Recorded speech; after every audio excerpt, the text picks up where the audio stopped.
Existem verdades espirituais sobre a morte, sobre essa primeira hora da alma, quando ela se desprende do corpo, que quase não se ensinam nas catequeses, que se perdem no barulho do mundo e no medo de falar sobre o que inevitavelmente vai acontecer com todos nós. E hoje, com muita calma, com muito respeito e com o coração aberto, quero compartilhar com você uma dessas verdades que tocam diretamente o destino da sua alma.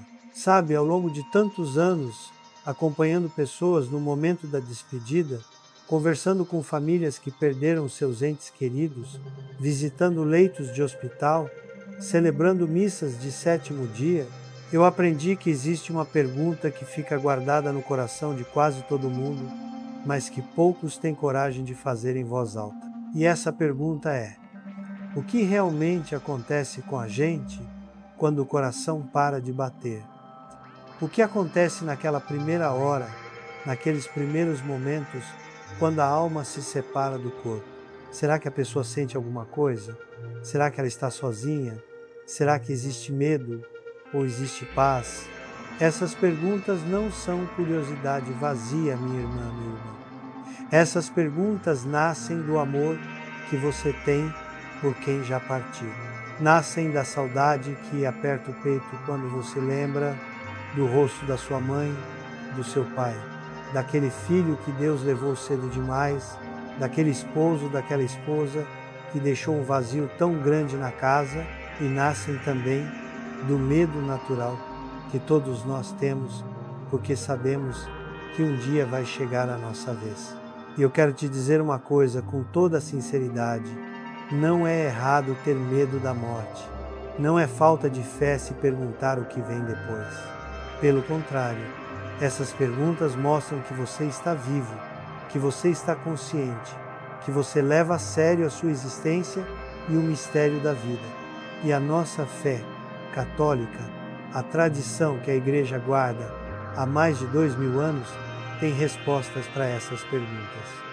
Respostas que trazem consolo, que trazem luz, que trazem esperança. Então, se você quer caminhar com mais serenidade diante desse mistério que é a morte, se você quer entender com calma o que a fé ensina sobre esses primeiros momentos da alma no além, eu te convido a ficar aqui comigo. Inscreva-se neste canal se você busca compreender melhor o que a sua fé tenta te ensinar no meio da vida cotidiana, e ative o sininho para receber as próximas reflexões. Agora, vamos com calma, vamos juntos e vamos falar sobre isso com a verdade que a fé nos dá e com o respeito que esse tema merece.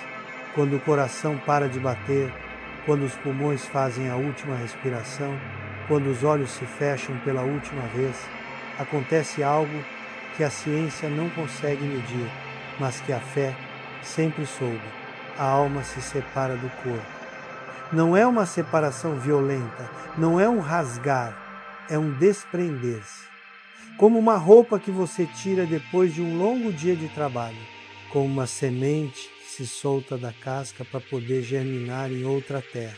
Segundo a tradição da Igreja, que se baseia nas Escrituras, nos relatos dos santos, nos ensinamentos dos padres da Igreja, e na experiência de tantas almas que estiveram à beira da morte e voltaram, existe sim uma consciência nesse momento.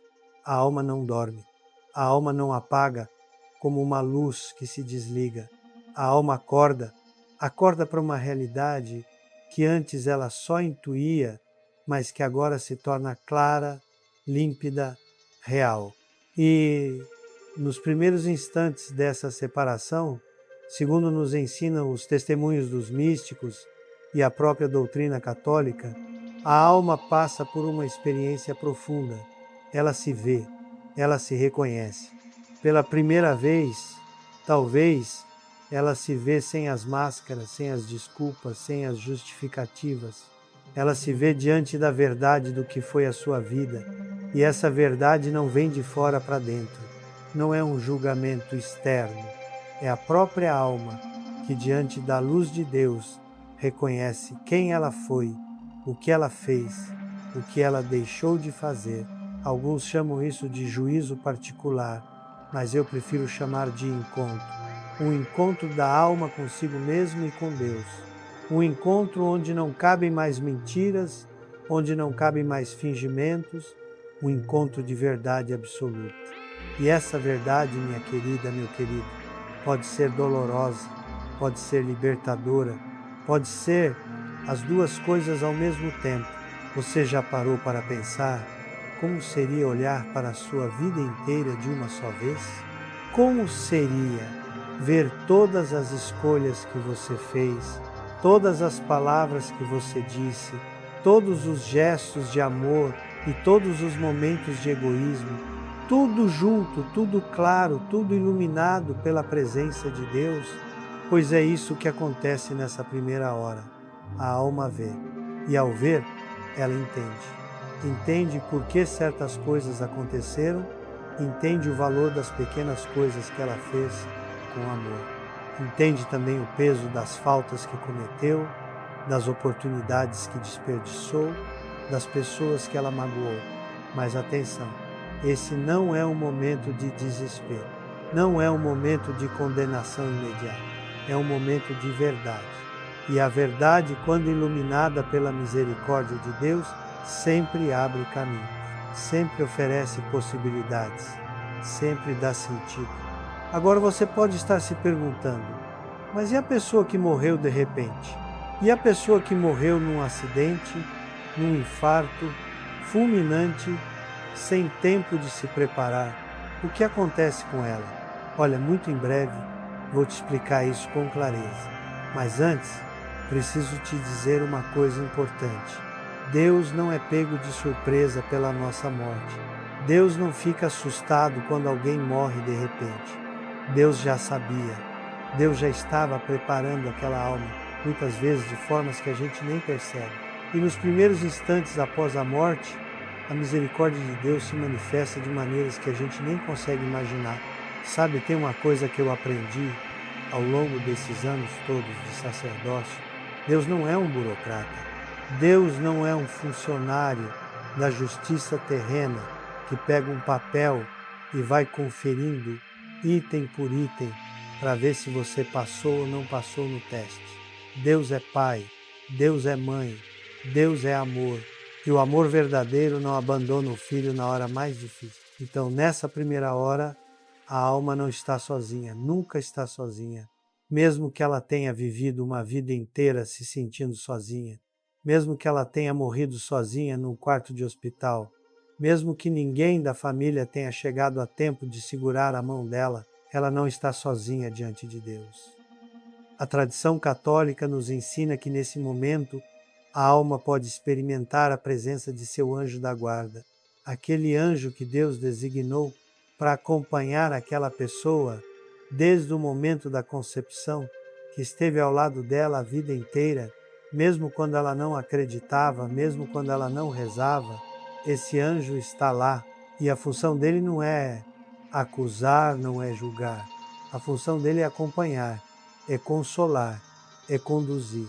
Além do anjo da guarda, muitos relatos de pessoas que passaram por experiências de quase morte falam de encontros com entes queridos que já partiram, a avó que já morreu há anos, o pai que se foi há tanto tempo, o filho que Deus levou ainda criança. Essas presenças não são imaginação, não são delírios da mente que está morrendo, são realidades espirituais, são almas que Deus permite que venham acolher aquela alma que está chegando. E tem mais, tem relatos e eu acredito neles porque vi coisas demais na minha vida pastoral para duvidar. Tem relatos de pessoas que mesmo tendo vivido longe da fé, mesmo tendo se afastado da igreja, no momento da morte tiveram uma última chance de dizer sim para Deus. Um último momento de arrependimento genuíno, de reconhecimento da própria fragilidade, de abertura para a misericórdia. Você conhece a história do bom ladrão? Aquele homem que estava crucificado ao lado de Jesus, que tinha vivido uma vida de crimes, que estava pagando pelos seus erros, mas que na última hora, na hora da morte, reconheceu Jesus como Senhor e pediu: lembra-te de mim quando entrares no teu reino. E Jesus, que estava morrendo também, que estava sofrendo na cruz, que tinha todo o direito de ficar calado, olhou para aquele homem e disse: hoje mesmo estarás comigo no paraíso. Hoje mesmo, não daqui a 1000 anos, não depois de um longo purgatório, hoje mesmo. Por quê? Porque a misericórdia de Deus não se mede pelo tempo, a misericórdia de Deus se mede pelo coração. E aquele homem, naquele último momento, abriu o coração de verdade. Então, se você carrega no peito a preocupação por alguém que morreu sem se confessar, por alguém que se afastou da igreja, por alguém que viveu uma vida que você julga não ter sido santa, eu quero te dizer, não perca a esperança. Deus é maior que os nossos julgamentos. Deus vê o que nós não vemos. Deus alcança a alma no último segundo, no último respiro, no último pensamento. E se houver um mínimo de abertura, um mínimo de arrependimento, um mínimo de desejo de amar e ser amado, a misericórdia entra. Mas agora vamos falar de uma realidade que causa medo em muita gente, mas que precisa ser compreendida com seriedade e sem exageros. A possibilidade do inferno. Sim, o inferno existe. A igreja sempre ensinou isso. Jesus mesmo falou sobre isso. Mas o inferno não é o que os filmes mostram. Não é um lugar de torturas absurdas, comandadas por demônios com tridentes. O inferno, segundo a teologia católica mais séria, é a ausência definitiva de Deus. É a escolha final e irrevogável de uma alma que disse não para o amor, que disse não para Deus, que se fechou completamente em si mesma. E atenção, Deus não condena ninguém ao inferno. Deus não manda ninguém para lá. O inferno é uma escolha. É a consequência de uma vida inteira de recusas, de fechamentos, de endurecimento do coração. É a alma que mesmo nessa primeira hora, mesmo diante da luz de Deus, mesmo diante da oferta de misericórdia, diz: não, não quero, prefiro ficar sozinha, prefiro ficar com o meu orgulho, prefiro ficar com o meu ódio. Mas quantas almas fazem isso? Nós não sabemos. A igreja nunca declarou que alguém específico está no inferno, nem Judas, nem Hitler, nem ninguém. Porque só Deus conhece o coração. Só Deus sabe o que se passa na consciência de uma pessoa no último momento da vida. E a misericórdia de Deus é tão grande, tão profunda, tão incompreensível, que eu me atrevo a dizer: se uma alma se perde, é porque ela mesma escolheu se perder. Deus fez de tudo, absolutamente tudo, para salvá-la. Mas vamos sair desse assunto pesado e voltar para a maioria das almas. A maioria das almas que morrem não vão nem direto para o céu, nem direto para o inferno.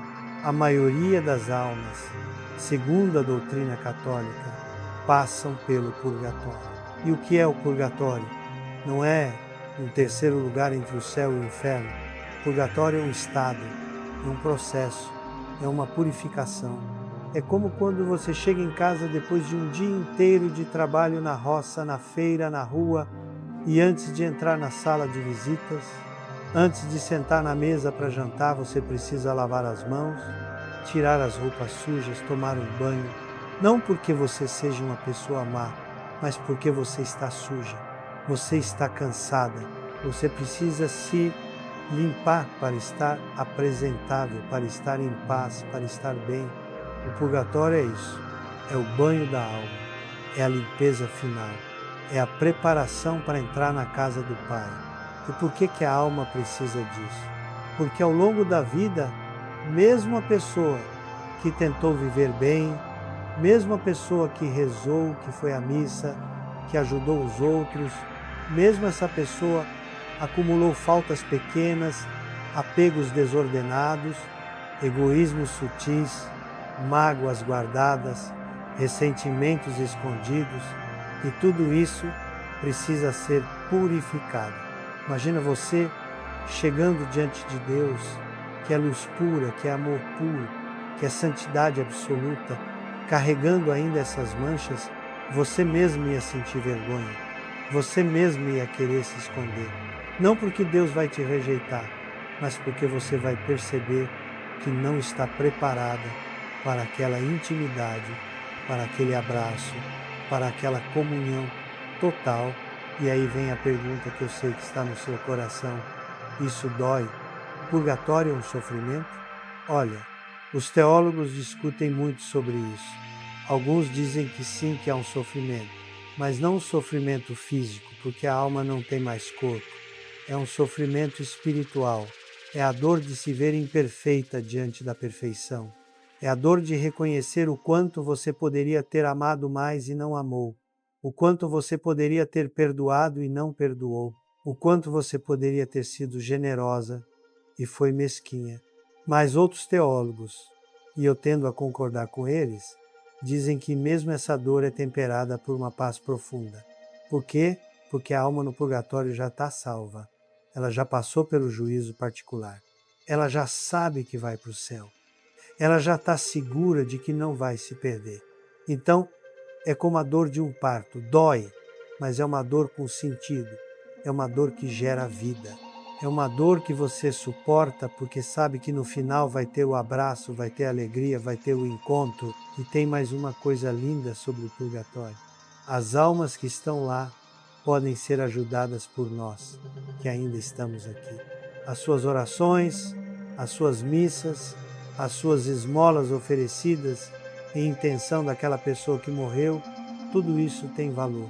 Tudo isso alivia, abrevia, consola. É como se você estivesse enviando uma carta de amor para quem está longe. É como se você estivesse segurando a mão de quem está fazendo uma cirurgia. Você não pode tirar a dor, mas você pode acompanhar, pode dar força, pode fazer diferença. Por isso a igreja sempre incentivou a oração pelos mortos. Por isso existe a missa de 7º dia, de 30º dia de um ano. Por isso existe o mês de novembro dedicado às almas. Por isso a gente reza o terço, manda celebrar missas, acende velas, visita o cemitério. Não é superstição, não é tradição vazia, é amor, é comunhão, é a certeza de que a morte não rompe os laços, a morte não separa definitivamente, a morte é só uma passagem e do outro lado ainda dá para a gente se ajudar, ainda dá para a gente se amar. Agora você já deve estar se perguntando, e quanto tempo dura o purgatório? Quanto tempo a alma fica lá? Essa é uma pergunta difícil de responder porque o tempo no além não é como o tempo aqui. Não existe relógio no purgatório. Não existem dias, semanas, meses. O tempo lá é o tempo de Deus, que é eterno e instantâneo ao mesmo tempo. Então, o que para nós pode parecer uma eternidade, para Deus pode ser um instante. E o que para nós pode parecer um instante, para a alma pode ser uma eternidade. Mas a boa notícia é que não importa quanto tempo dure, o purgatório tem fim. O purgatório desemboca no céu. A alma que está lá já está no caminho certo, já está indo para casa, já está sendo preparada para a festa. E quando a alma finalmente entra no céu, o que ela encontra? O que ela experimenta? Aqui a gente entra num mistério tão grande que as palavras começam a falhar. São Paulo disse: os olhos não viram, os ouvidos não ouviram, e o coração do homem não percebeu o que Deus preparou para aqueles que o amam. Ou seja, é algo que a gente não consegue descrever, porque é maior do que qualquer coisa que a gente já viveu aqui. Mas a fé nos dá algumas pistas, nos dá algumas imagens, nos dá alguns testemunhos.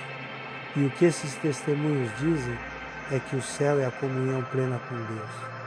É ver Deus face a face, é estar mergulhado na luz dele, no amor dele, na paz dele, é experimentar uma alegria tão grande, tão profunda, tão completa, que nunca mais acaba, nunca mais diminui, nunca mais decepciona e não é uma alegria solitária.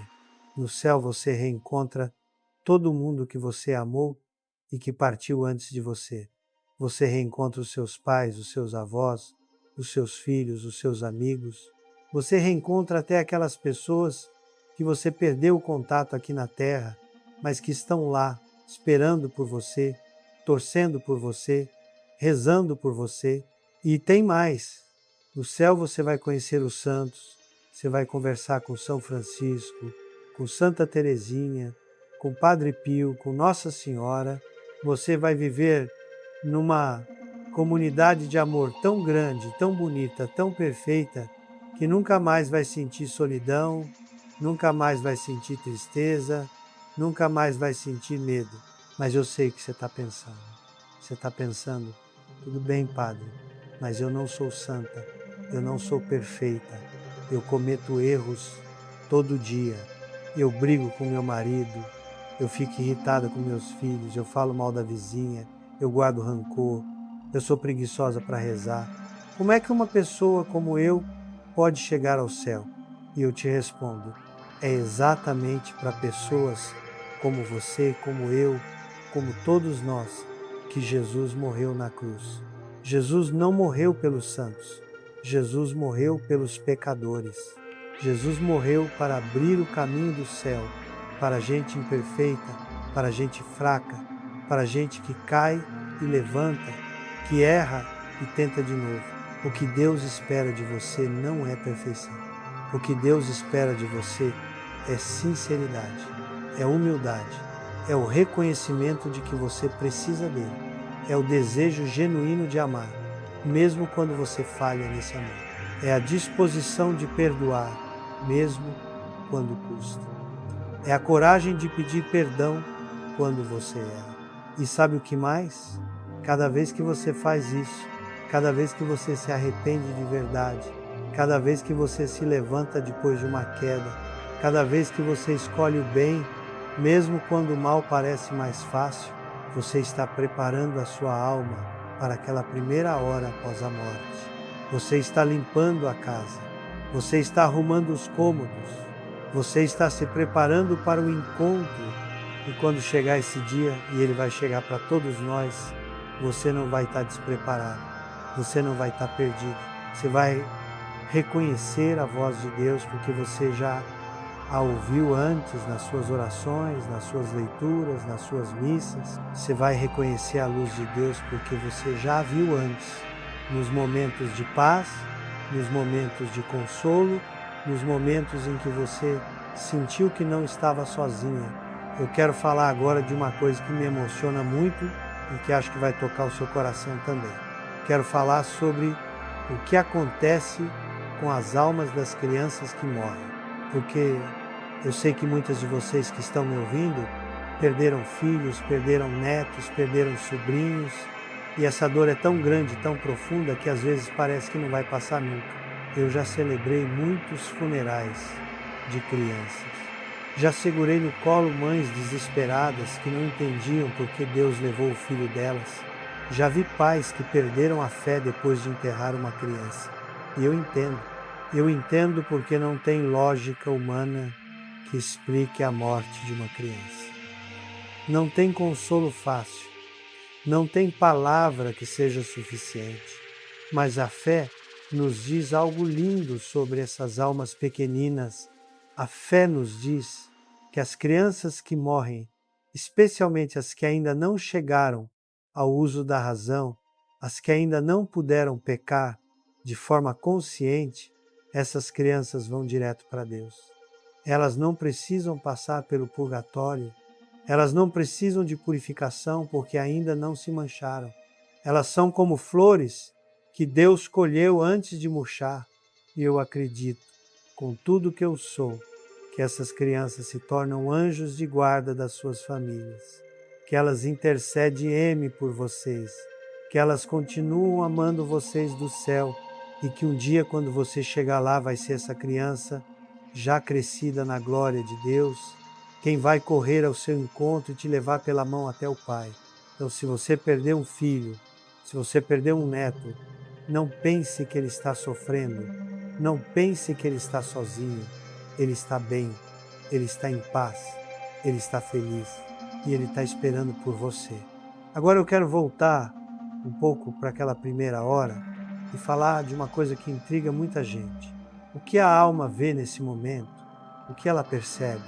Ela vê o próprio corpo, ela vê os parentes chorando, ela escuta o que as pessoas estão dizendo?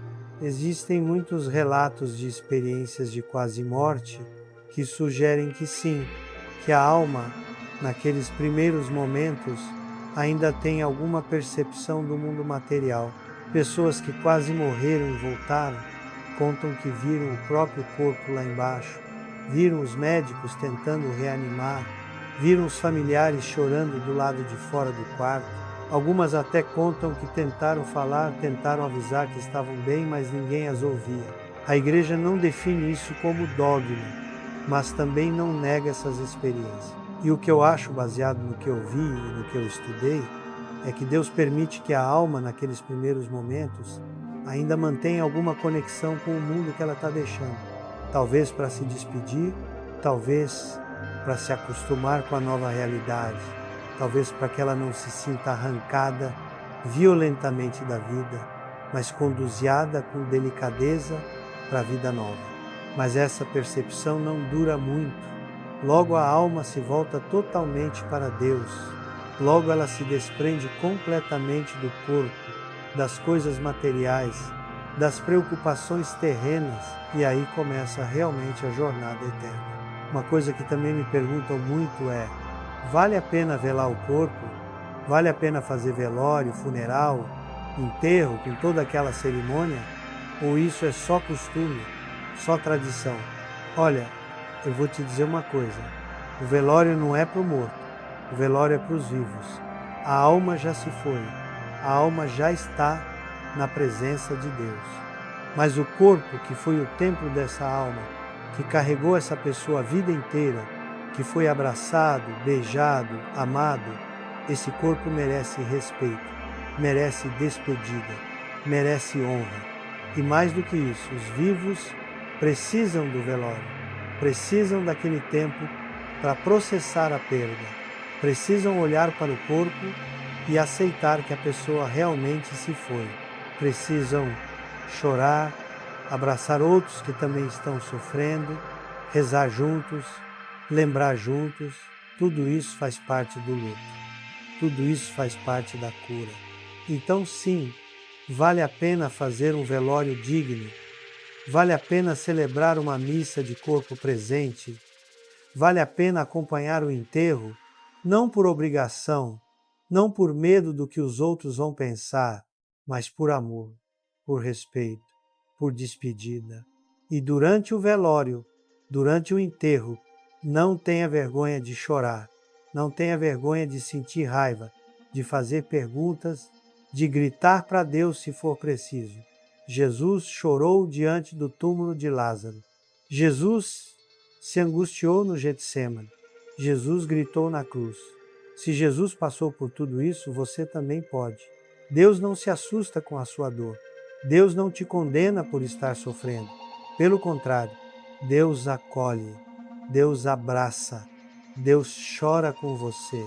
Muito em breve vou te contar algo que pode mudar completamente a maneira como você vê a morte e o luto.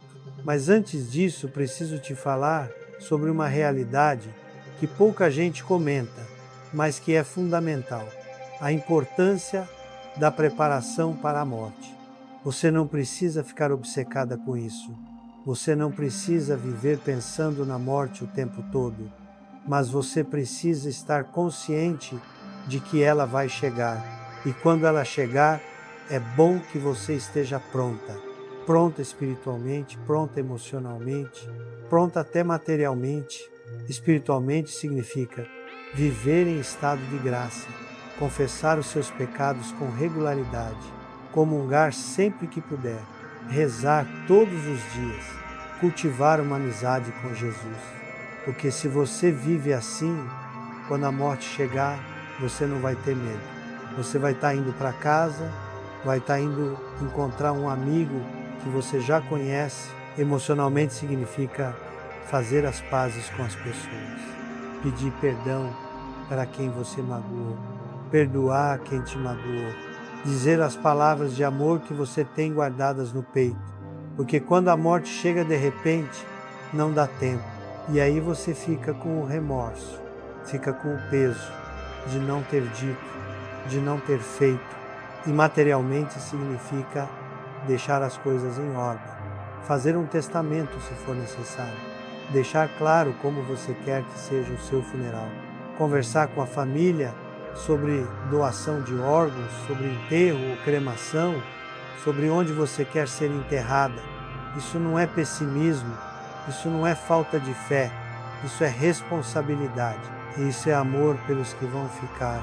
Porque quando você deixa tudo organizado, quando você se prepara, você tira um peso enorme das costas de quem você ama. Você evita brigas, discussões, confusões, na hora em que todo mundo já está sofrendo demais. E sabe de uma coisa? Quando você se prepara para a morte, você vive melhor. Parece paradoxo, mas é verdade. Quando você aceita que um dia vai morrer, você para de adiar a vida. Você para de dizer, um dia eu vou fazer isso, um dia eu vou falar aquilo. Você faz agora, você fala agora, você ama agora, porque amanhã pode não chegar, amanhã pode ser tarde.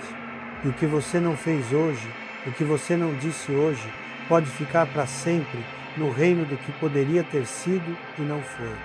Então, minha querida irmã, meu querido irmão, estamos chegando ao final dessa nossa conversa e eu quero terminar deixando no seu coração não um peso, não um medo, mas uma esperança.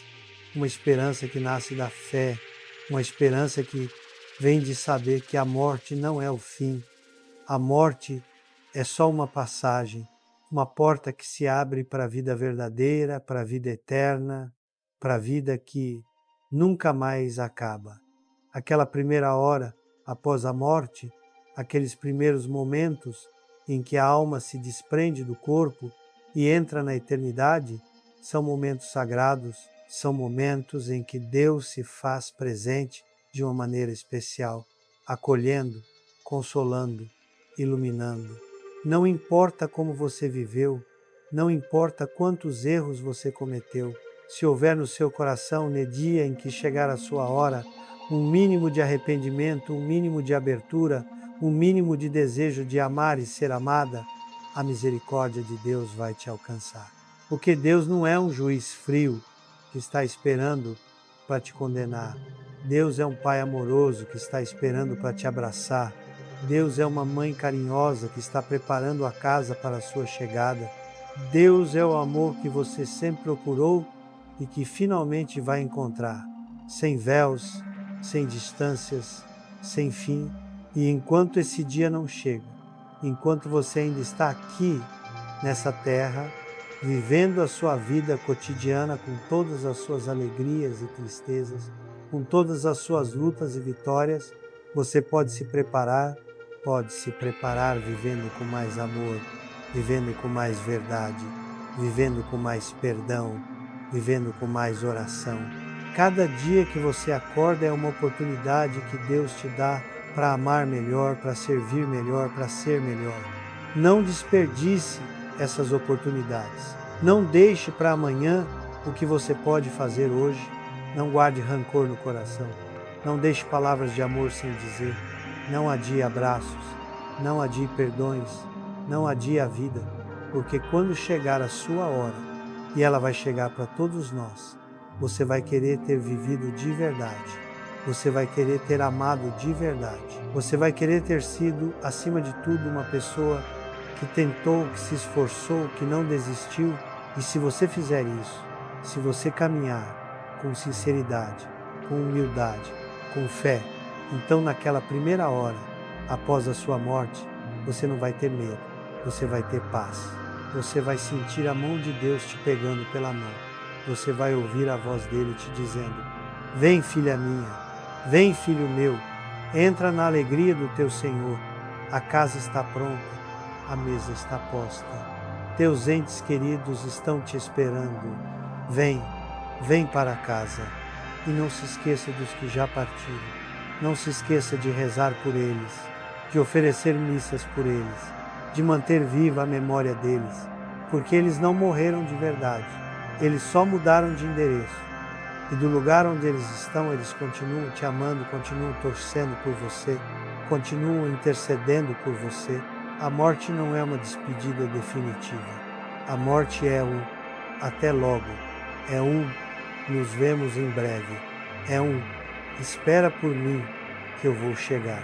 E quando você chegar, quando for a sua vez de atravessar aquela porta, eles vão estar lá do outro lado, de braços abertos, sorrindo, dizendo: finalmente você chegou. Como nós sentimos a sua falta, mas agora estamos juntos de novo e agora é para sempre. Então, não tenha medo da morte, minha irmã. Não tenha medo da morte, meu irmão.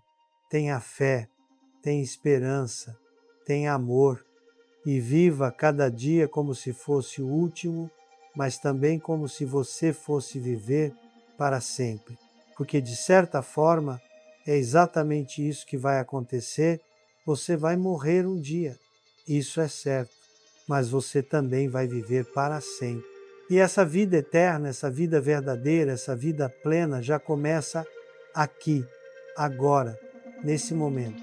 Toda vez que você escolhe o amor em vez do egoísmo, toda vez que você escolhe o perdão em vez da vingança, toda vez que você escolhe Deus em vez do mundo, eu te abençoo. Peço a Deus que te proteja, que te console, que te fortaleça.